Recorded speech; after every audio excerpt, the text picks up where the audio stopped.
Hi everyone! Today, I'm gonna show you how to change the battery on an HP Pavilion x360 2-in-1 laptop. It's a simple process that you can easily do at home. So before actually buying a new battery, make sure you've done all of the software and BIOS updates first, as they might solve your battery problem. In my case, I've already done the Windows update and BIOS update, but the problem remains the same. The battery doesn't last more than 2 minutes unplugged. Anyway, let's get started.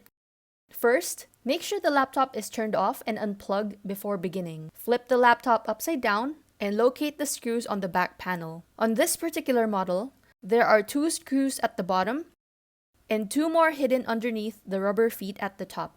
Using a Phillips head screwdriver, unscrew the 2 screws at the bottom.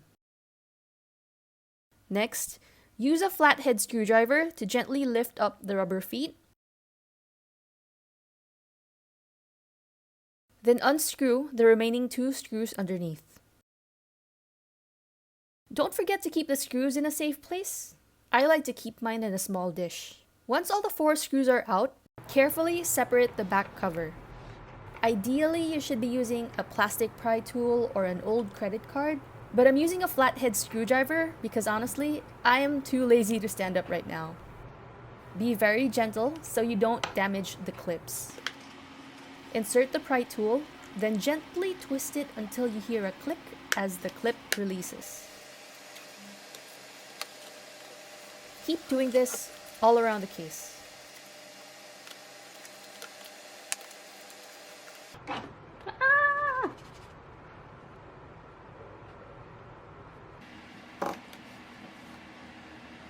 Now here's the battery, which is secured with screws and connected to the motherboard.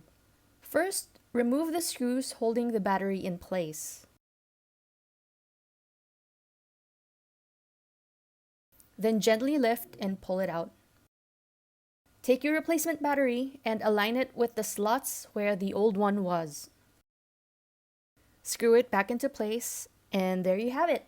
So while I was charging the battery, I also wanted to upgrade the RAM, but I had trouble removing the silver cover here. So I decided to give up for now, and I'll try again once I've learned how to do it properly. So before putting the back cover on, I usually like to test the new battery first with the laptop open and lying flat on the screen's back. I plugged in the laptop, turned it on, and checked to see if the battery would last beyond 2 minutes unplugged without abruptly dying. So far so good at 5 minutes, and so far so good at 10 minutes. So I think we're good to go. Now that it's good to go, put the back cover back on and press it firmly to secure it. Replace the screws and the rubber feet, and your laptop should be good as new. And that's it. The new battery is installed and the laptop is ready to go. Thanks for watching, and I'll see you in the next one.